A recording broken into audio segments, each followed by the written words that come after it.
جی job enlargement unit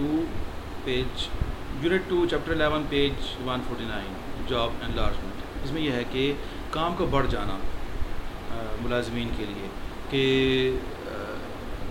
staff ہے ہی کم اگر، یا ریڈنڈنسیز ہیں، بندے آپ نے نکالے ہیں تو ورک فورس کم ہو گئی ہے، تو اس کے نتیجے میں جو بندے باقی ہیں اب کام کرنے والے آپ کی فیکٹری میں، ان کے لیے کام بڑھ جائے گا کہ جو آپ ایگزسٹنگ پروڈکشن جو دے رہے تھے وہ تو آپ کو دینی ہی ہے. آپ in line with some buyers ہیں، وہ ہر روز آپ سے لینے آتے ہیں چیزیں ہیں، تو اس لیے اتنی پروڈکشن دینے کے لیے آپ کو پھر اپنے ان ایگزسٹنگ ورکرز جو ہیں ان کے اوپر کام کا لوڈ زیادہ ڈالنا پڑے گا. یہ ہے لکھا ہوا loading of tasks on existing workers. ٹھیک ہوا؟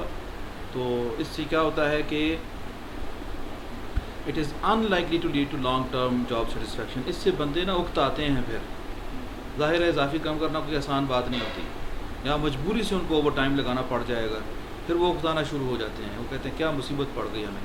unless the principles of job enrichment are adopted. ہاں اگر آپ جاب انریچمنٹ کے اصول اختیار کر لیتے ہیں تو وہ پھر ہو سکتا ہے کہ تب وہ اس طرح ڈسسیٹسفائیڈ یا انسیٹسفائیڈ یا لیس سیٹسفائیڈ فیل نہ کریں.